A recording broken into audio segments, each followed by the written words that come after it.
Treble crochet 2 together. Yarn over your hook twice, insert your hook in the next stitch, yarn over, pull up a loop, yarn over, pull through 2 loops on your hook, yarn over, pull through 2 loops on your hook.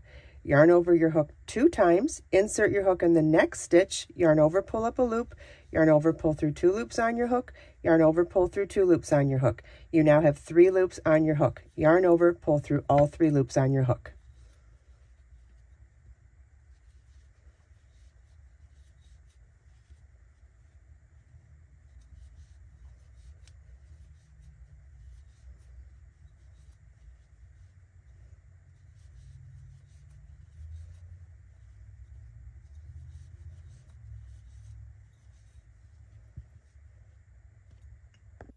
I hope you enjoyed this video. If you have any questions at all, please feel welcome to leave them for me in the comments. Let us make time to create, share, and inspire today and every day. I'll see you in the next video.